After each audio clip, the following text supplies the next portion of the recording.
Welcome to Faith Lutheran School. My name is Amy Crawford. This is home turf for me. I went to school here as a child, preschool 3-year-old through 8th grade. We did not have a high school at that time. And then I had to forge my way into the deep, dark world of public school. I'm pleased that we now have a high school because I have a daughter in school here who's in 7th grade. And my family goes to church here, my parents go to church here. This is home. So I'm glad to see all of you here. Welcome. Like I said, I have a lot to cover in a really short period of time. I do want to leave some time for your questions because there are usually a lot about this kind of thing. And a lot of people have questions specific to their own personal experience or their own school situation. Just real briefly about me, I am the Director of Public Relations for Faith Lutheran School. I'm also a marketing consultant for CCLE. So again, this is really fun for me to be here with you today, representing both CCLE and the school. I am speaking to you today through my lens of experience with our social media for the school here and also for CCLE. We're talking about marketing, we're talking about social media, we're talking about telling your story. We're also going to talk a little bit about fundraising. Everybody's experience in all of these things is going to be very different. You all have different staffs available to you, or maybe none, and everybody has different levels of experience with technology. So I'm going to try to give you a big overview and then show you that all of this can be customized to your specific situation wherever you are. This presentation, if you're interested, will be available to you by email. I can send it. I just didn't want to, run off handouts. Then everybody reads them and they don't look up here at me. So wanted to just make that known. My email and phone number will be at the end of this presentation as well. I love hearing from all of you. I welcome your questions. I will give as much free advice as possible as my schedule allows. I really love helping folks. Marketing and storytelling is my passion, so I would love to be a resource for all of you. So with that, let's get started. Marketing really is telling a story. You all have a story to tell. Your school, no matter what size, no matter where you're coming from, whether you've been around 2 years or 50, you have a story to tell. Every school has different things that they can highlight and a key message that then they need to get out. I always joke here at Faith Lutheran School that no one reads anything. We put our message out everywhere. You've got a bulletin, you've got a newsletter, you may have social media, and someone will come to you and say, well, I didn't know about that picnic. Why didn't anyone tell me? You're all laughing. It happens here all the time.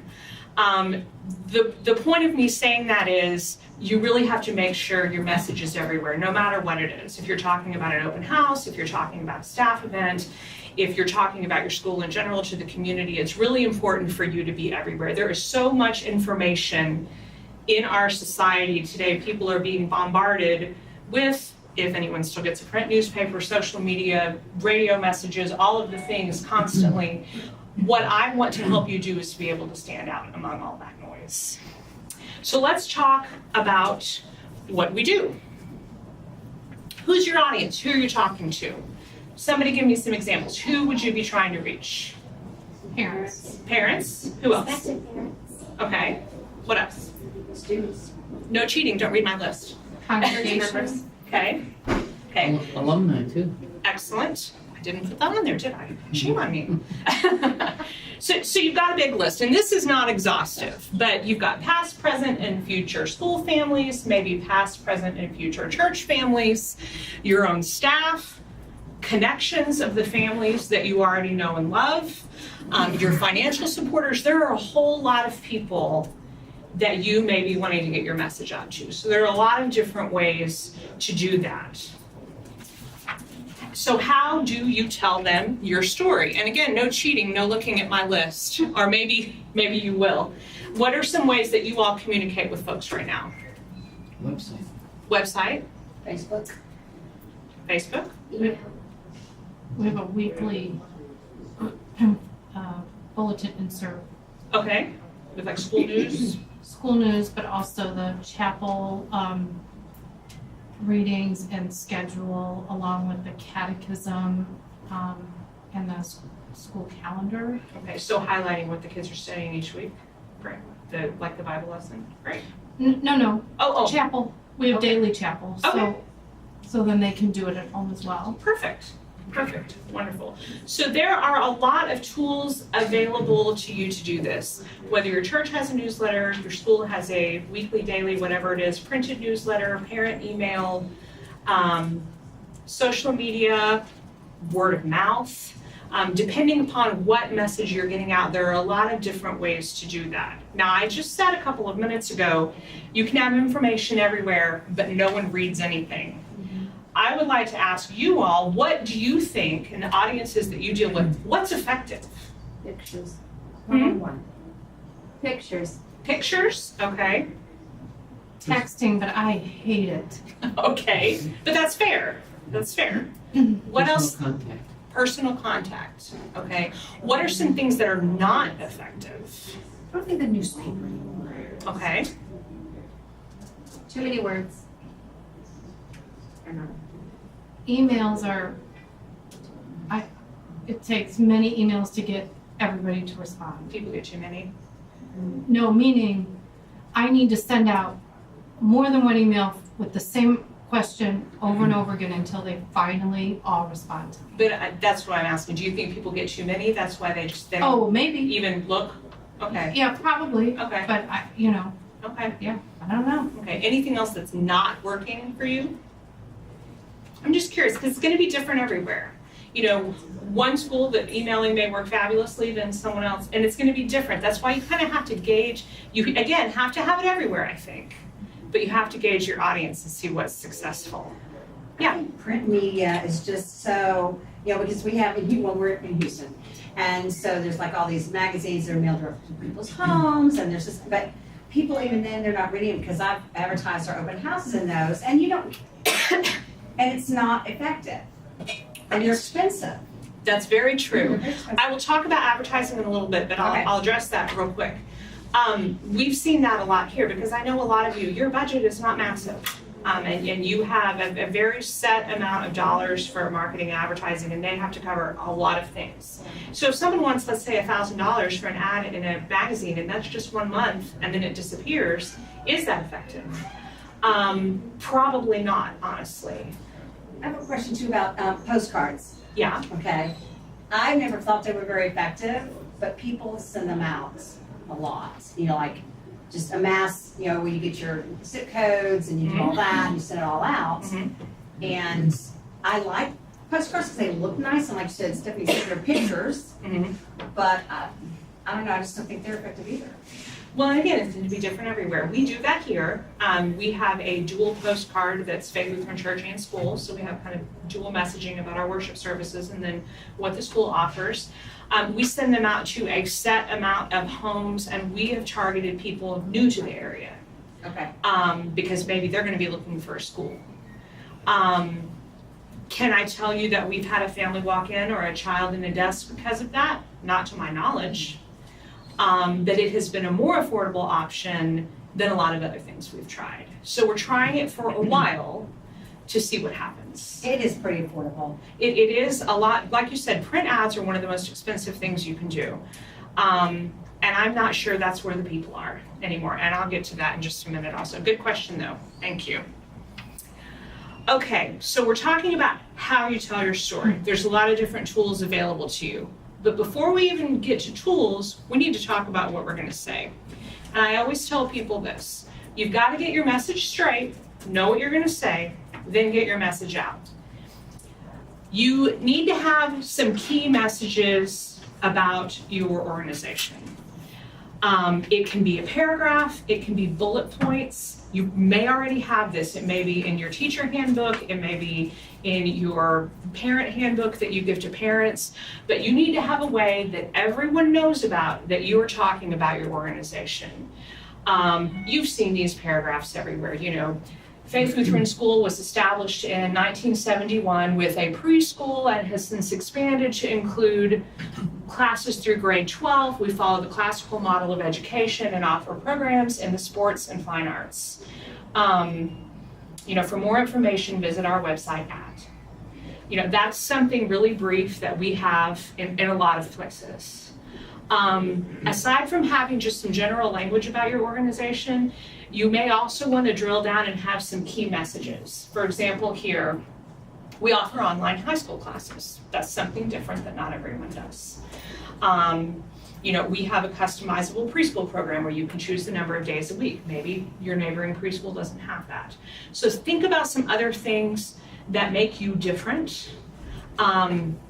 If you are a classical school, really, people don't know what that is. So explaining briefly what classical education is when you're talking about your school as well. You can't say it too many times. I'm still learning how to talk about it. So really getting your message together and really concise, like we're talking about. People have so much chatter.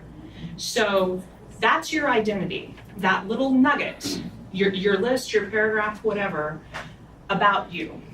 And you want your teachers to know that, you want your families to know that. Someone said word of mouth.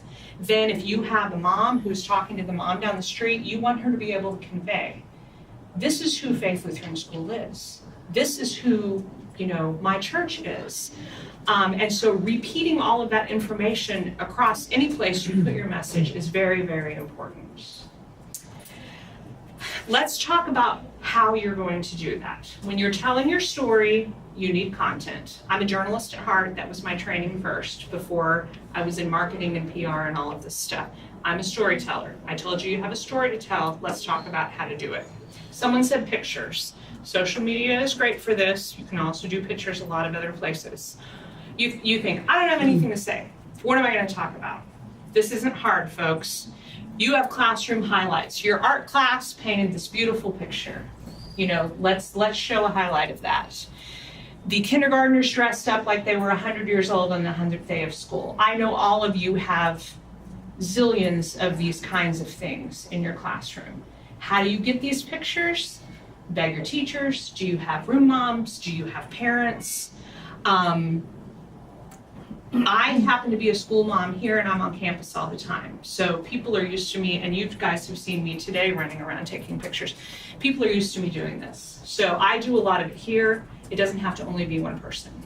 So pictures will tell your story. Classroom highlights is just one of the ways that you can do that. Like I said, you may have a new science lab. Your kids may have dissected a pig. They may, all of that can tell your story in ways that words can't.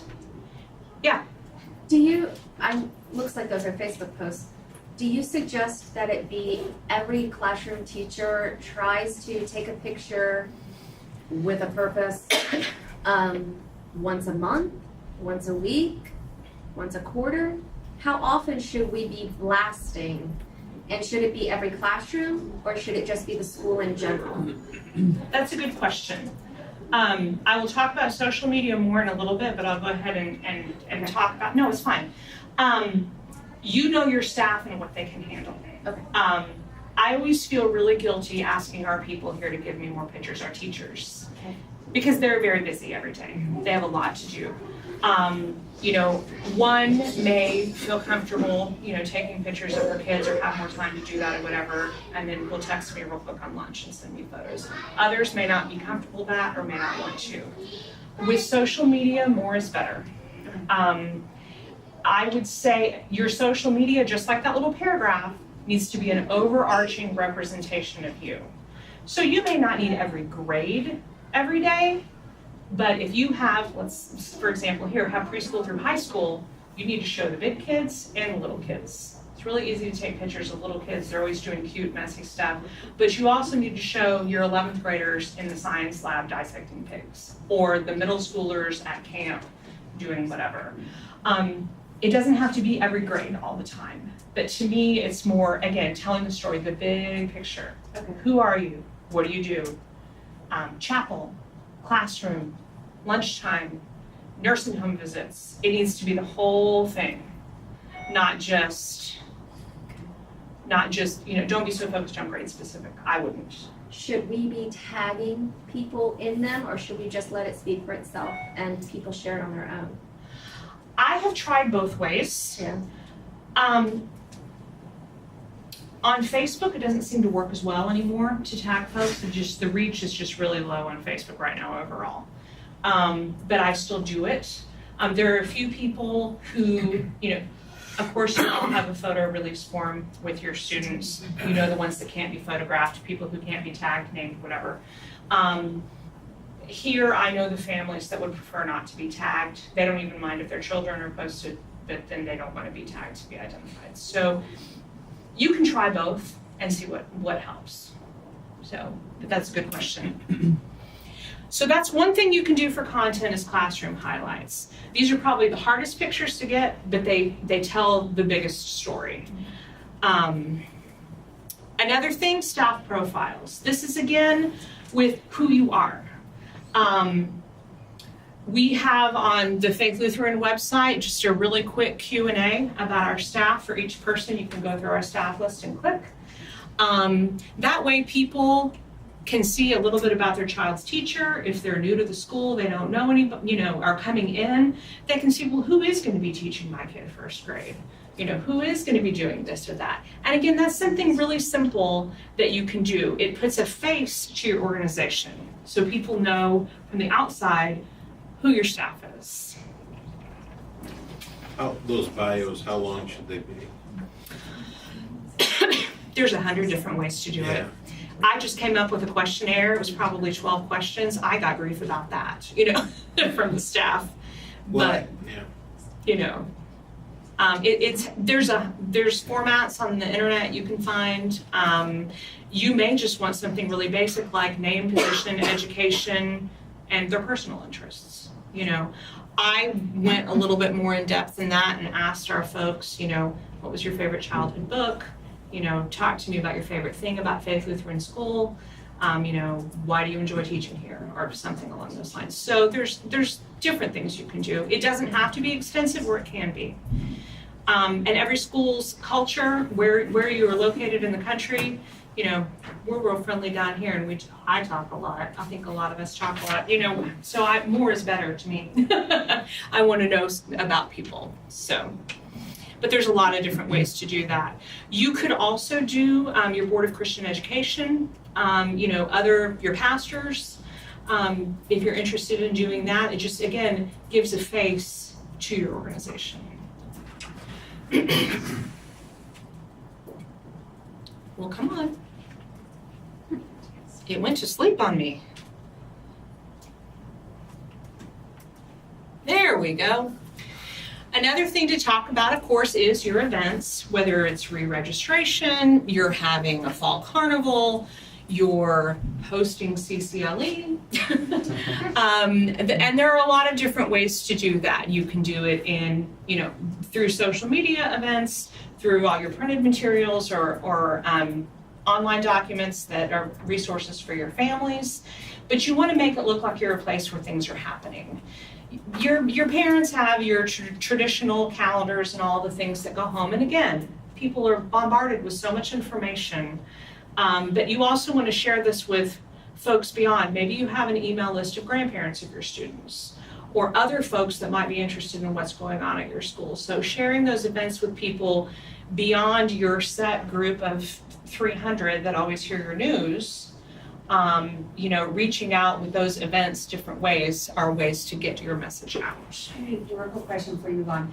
So do you ever use, like, for events, let's say, even if it's just like, registration or, open house, special signage that you put out? Yes, that's a good question, and I didn't mention it here. I don't know how many of you have been along Park Boulevard in the very front of our campus. We rotate banners outside that have, like, Vacation Bible School, or if we're hosting a conference, different things for the community. Even if it's our garage sale that our youth host once a year, we will put signage outside. In our particular situation, most of our school families don't live in this neighborhood immediately around us, but some of you, they may. So definitely signage outside would be another way to spread the word, sure. There are a variety of resources you can use to get banners printed inexpensively, or if you are able to put signage on a fence, something that you have just immediately outside of your school, sure, that's a great idea as well. Yeah, absolutely. One of my favorite ways to get a message out is a call to action. Really asking people to do something, not just some static information like we're having a fall carnival or we're, registration is open or school started. We want your kid enrollment. We want your money. We're fundraising. We want you to tell a friend. Maybe there's some sort of financial incentive if you tell a friend about the school or a prize or something of that nature. That's something else for you to say. You're asking people to do something. It's not just static information.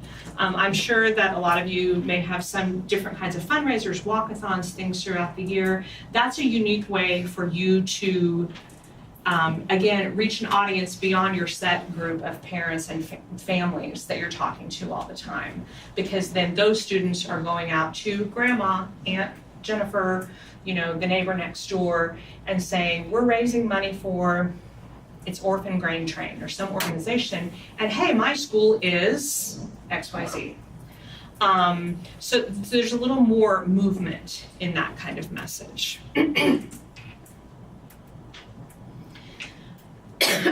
Another thing to talk about, and this can be social media or a lot of other places, is what I like to call evergreen content.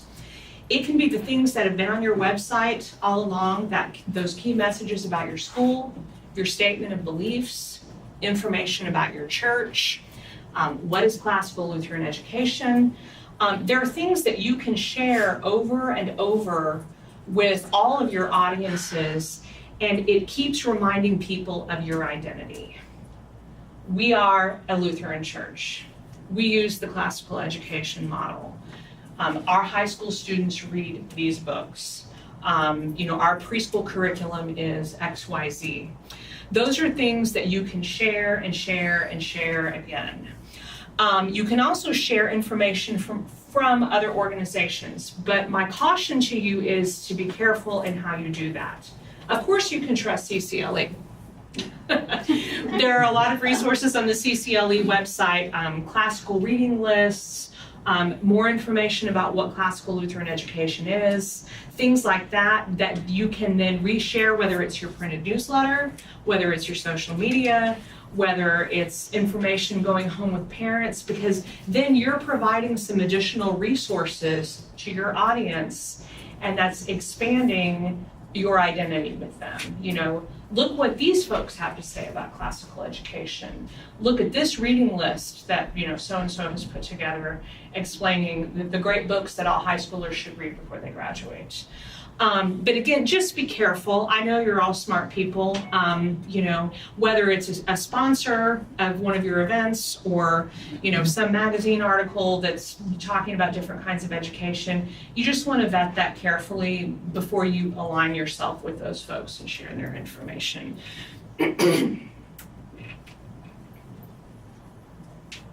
And we talked about this a little bit already, more evergreen content, concepts, basic text about your school, and other things that you can share. My computer's having a temper tantrum on me this afternoon. Must be nap time. Come on now. There we go. We already did that. Okay, let's talk about tools. We talked about this some, and this is not exhaustive. Internal publications and communications.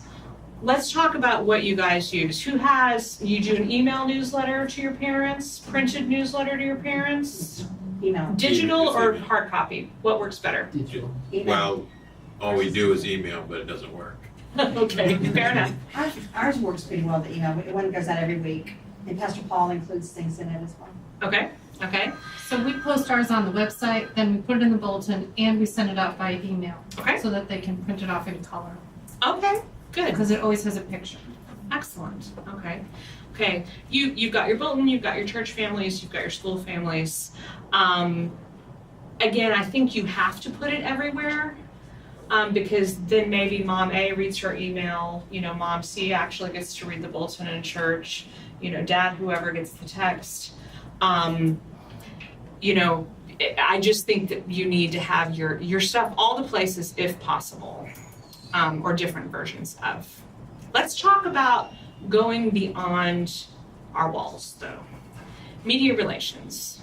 And this is my favorite.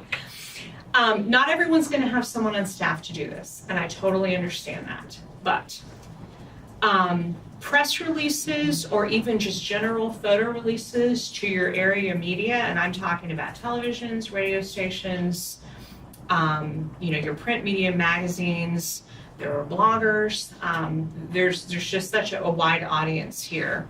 If you have a staff member who's involved in marketing, or you have a parent volunteer or an intern, someone who is interested in helping you with this, this is a great way to help tell your story beyond your walls.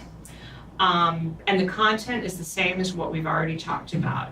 Your events, registration is open, your fundraisers, all of those things. There are, and this is just a standard press release. Again, my journalism background is showing here. And I'm not expecting you to all know how to write something like this, but think about it as a newsletter article, something you would put in your church or school newsletter about an event.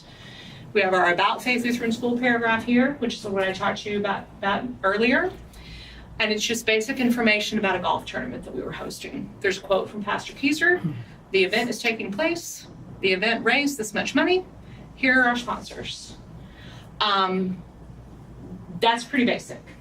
And then that is something that we've distributed to area broadcast media, print media, online media, and it just gets us a little bit of extra attention. Yeah. No, go ahead, finish your statement. Okay. I'll talk about this more later, but my favorite thing to do, write it once and recycle, recycle, recycle. You're going to use the same content in your church newsletter. And you write it once, you use it for media, you use it for your church newsletter, you use it on your social media, you use it all the places. For a lot of folks, this is already overwhelming enough, so I don't want to make it any harder. So we're going to take your simple messages about your different events, and we're going to recycle, recycle, recycle. Go ahead. Having somebody in your congregation or in your school, there are people who do this already. You just got to find them. That's right. and then you just latch onto them, and then they'll ask you these questions. Yes. What should we say about this? And that's been, like I said, tremendous help for me. And if you've got those folks, that's wonderful. Sometimes it just takes finding them. I was a volunteer before I was a staff member. That's how I got started in doing this very thing for Faith Lutheran.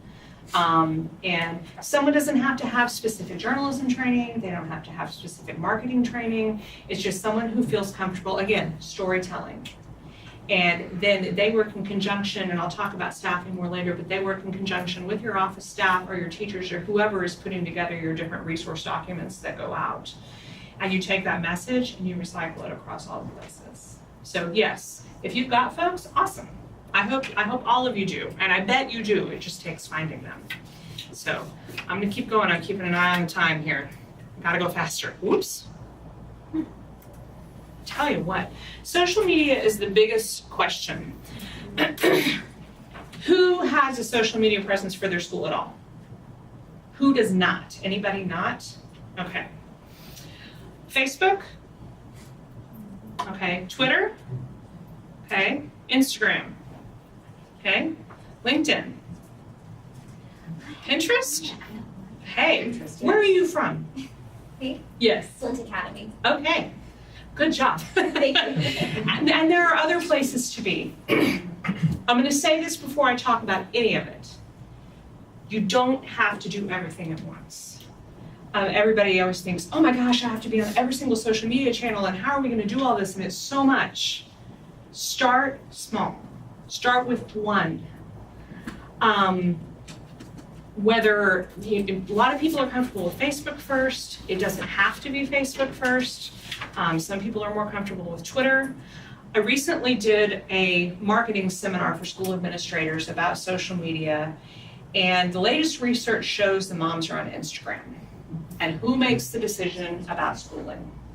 Mom. I started the Faith Lutheran Instagram account 2 years ago. I did not want to. I was busy enough. But the funny thing is, in our case, our followers there are our students. And they are the ones that share the information there. I'll take it, it works for me. Our biggest following is still on Facebook. We also do have followers on Twitter. We are on LinkedIn, we are not on Pinterest, and there are other avenues here as well. I know that I'm gonna ask you, what do you put on LinkedIn? Same thing, I mean, because LinkedIn to me is so like professional. I mean, I have a LinkedIn profile for me. right But I never now, thought about LinkedIn for the school. we have a corporate professional identity, and then all of our teachers and staff that have profiles on LinkedIn will say, I work at, and then it links to us. Okay. If they did it right. But yeah. Just a note, I was asking some other administrators about Facebook. We're on Facebook, we have a presence there, but I was wondering if really, are we moving away from Facebook? So I asked that question, you know, are people not on it anymore? Can I abandon it? Can I go to Instagram? Well, here's the thing. They told me, they shared with us the story about their school up in Wisconsin, that they did not have control of their Facebook site. Oh. And someone had posted something about a fourth grade assignment, and it went viral. And it was a complete debacle, and they had to do a lot of work to gain their site back. Right. And so I'm going to maintain that, so I don't have to go through all that. But anyway, just it was quite a mess for that Lutheran school. And you're right. We started our own account here and have always had control over it. We don't allow visitor posts. We do allow visitor comments, of course. There is an unofficial here Faith Parents Facebook group. It is not officially sanctioned by the school, but I keep an eye on it. No one has ever misbehaved. That's not to say it won't happen. I don't think you can abandon Facebook completely. My daughter tells me Facebook is for old people. And Instagram is for younger people. But again, I don't think you can not be there. Instagram and Facebook and Twitter, I think would be your three. If you're gonna pick several, those are the three I would pick. Now, yeah. Do you have an opinion about Snapchat for the school? I am not a fan for a couple of reasons. The entire vibe of Snapchat just doesn't fit our culture. And we were talking about careful alignment earlier. The things that people use Snapchat for, we're just staying over here. We've talked about it here. But again, I think you also have to decide, depending upon the size of your staff, how much are you going to bite off? How much can you really chew? And some schools may only be able to do Facebook, and there's nothing wrong with that. Some schools may only want to do Instagram, and there's nothing wrong with that either.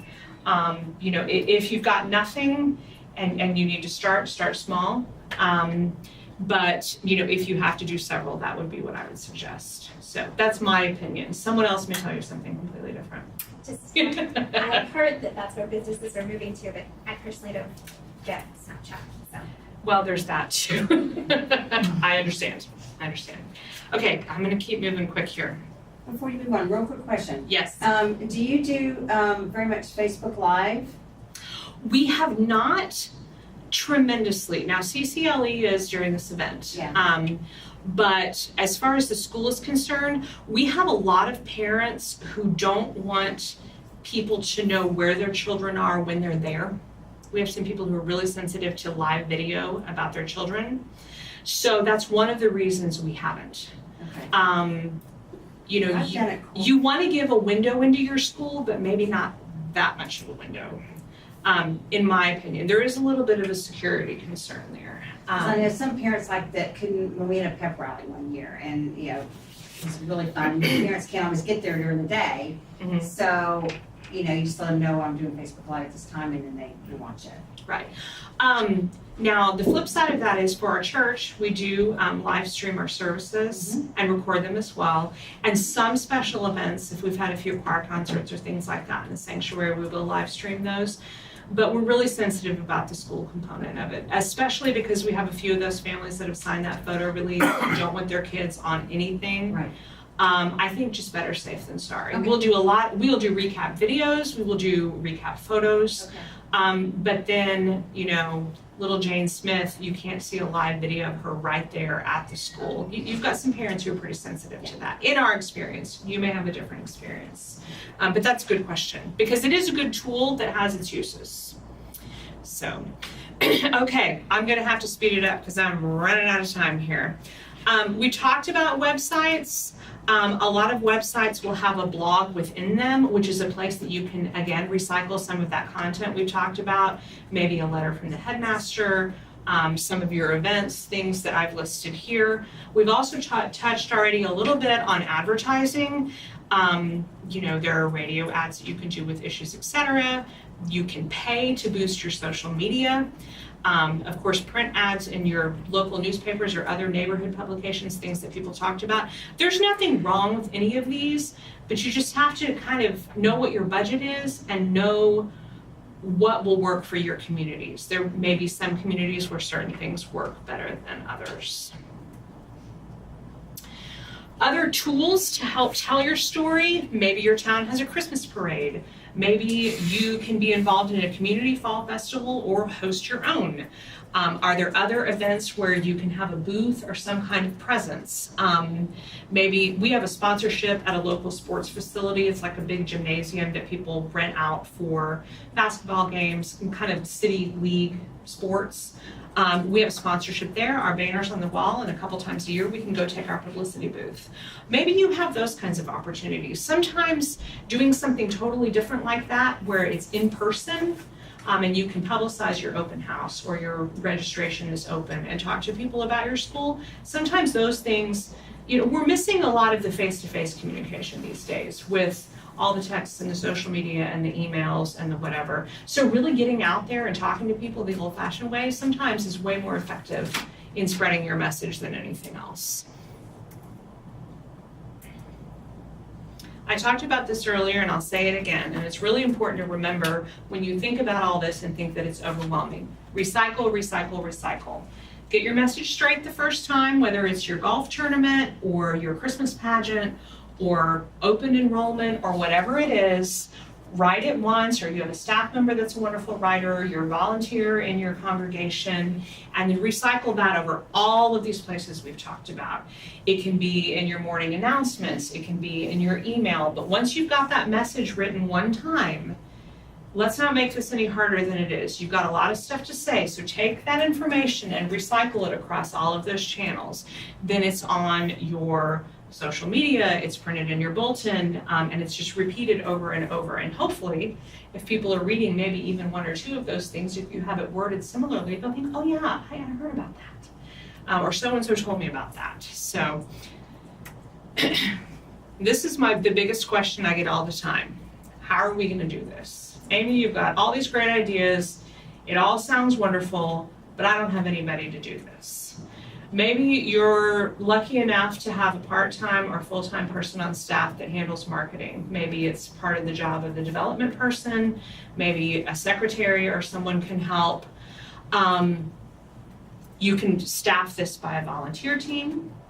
If your administrative folks have any time to help, that is a way to do it. Some sort of college student intern. We've had several of those over the years. If there's not one person or one or two people, break the job into pieces. So-and-so is gonna do our Facebook. We're just gonna start with Facebook. This person in the office is already in charge of the bulletin and the newsletter. We're gonna take that same message and give it to her. And maybe you have a parent volunteer who's really good at community events and you can go have a booth somewhere. You take that same message and you give it to her or him and they go do your booth at the fall carnival. But again, remember, you don't have to do all of this at once. take a really good hard look at the folks you have available to you. And I know parents change every year, staff changes every year. But see who would be interested in helping you with that. There is a way to do it if you don't have just a single person on staff to make it all happen. So how are you going to keep all this information organized? You can use pen and paper, you have Excel spreadsheets, you have, whatever works for you. The easiest way to start is with some kind of calendar, because events kind of drive your school year. Around here, the church and school calendar is what tells me what I'm going to do every day, just about. The golf tournament is in this many days, and CCLE is in this many days, and exams are this day, and the Christmas program is this day. So if you think about, okay, this is all the stuff we have coming up. Maybe you pick out of those things, starting small. We're going to talk about, these several events if you can't do everything. So keep a list, keep it organized. Your school events, your community events are going to drive your to-do list. What's your lead time? I'm sorry? What's your lead time? Say an event is October 16th. Would you start September 16th? Depends on what it is. Our annual golf tournament is in October every year. I start working on it in May. Our fundraising gala is in February every year. I start working on it the day the golf tournament's over. For smaller events, you don't need as much lead time. You start talking to your parents about a Christmas event, maybe 3 or 4 weeks in advance. Especially with social media messaging, you don't want to get too far out. People won't hear you. Social media, you can, if you have someone who's just a guru in this department, there's some ways you can schedule all those posts where you don't have to sit there and do them all live.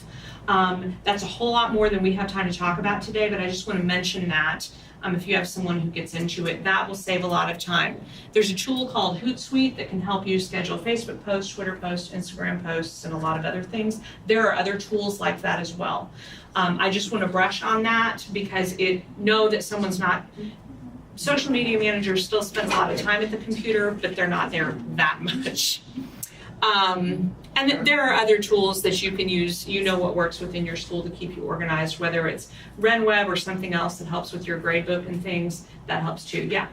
As far as social media is concerned, how is there a too much? Like if I give a post every day, is that oversaturation, or once a week? Somewhere between those two, I think, is good. And there are lots of things you can read online. People will talk about times of day that are best to post, and how often you should be posting on Facebook versus Twitter. Twitter is a lot more often, Facebook is less, Instagram is somewhere in between. There are a lot of things you can read about that. If you just do some Googling, there's lots of schools of thought, and I shoot for an average of everything you're going to read there. But again, with caution, more is better, because you all know how it is when you look at Facebook, Twitter, whatever, you don't see everything someone posts. And then if a bunch of people start liking something or whatever, a picture of your graduating class or whatever, and then that goes, then someone may go look at your page and see everything else. But if you're just doing one post once a week, you're really not going to get anywhere. So. Do you boost a lot? I'm sorry? Do you pay for boosting a lot? Our budget doesn't always allow that, so we do here and there. It used to work better than it does now, I'll be honest with you. I've been shocked lately to see how well it's not working. That doesn't mean you don't keep trying. So, but the social media game is always changing, definitely. Real quick, I want to talk about fundraising. Pastor Keyser asked me to include this at the last minute, so I do want to brush on it. This is a way to talk about your organization as well. Of course, you're asking for something. I would like your cash, We're hosting a golf tournament, we're hosting a fundraising gala, we're having a walkathon. We have a community giving day here called North Texas Giving Day that we sign up for. And then there's a little page and everybody comes and gives online. They can sit at home in their PJs and drink their coffee and donate to Faith Lutheran School. It's my favorite because it's easy. So there may be things in your community that are donation driven, or events that are, auctions and other things at your school that have always been used to raise funds, or maybe you're not doing that yet. But that is another way to get your story out, because again, that reaches beyond your four walls. People invite grandma, they invite another person. And so it's just another way to help tell your story, perhaps to someone new.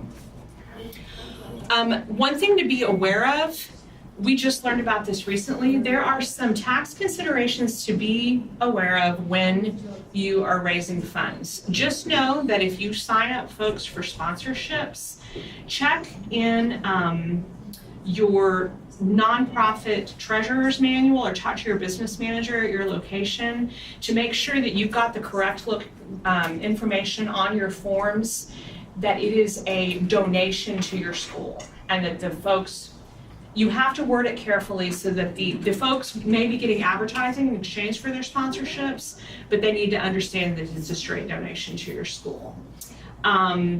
I just became aware of this recently, and so it's all about careful language. Community partnerships and sponsorships are wonderful. Maybe you've got an organization that'll donate tea and lemonade to a potluck, or will provide a financial sponsorship to your fundraising gala. Again, with careful alignment, those can be wonderful things, but you just need to be aware of the tax considerations of those. And I can talk to you more about that via email or phone if you have questions about that. Do you have a question? Okay. In summary, don't be afraid of this. Tell your story, just get out there and do it. There are a million things you could do. I don't do them all, no one has time to do them all. But it is better to do something well, it doesn't have to be perfect, but do something, because that's better than doing nothing at all. Like I said, get the message straight, get the message out, and don't be afraid to get started. So we have -1 minute for questions, I think. But I would be happy, again, please feel free to write down my information, or I have business cards up here as well. I would be happy to talk to any of you, by phone or over email about this in the future. I know it's a lot of information. I know it is kind of daunting, but I would be happy to be a resource to you. So thank you very much for your time.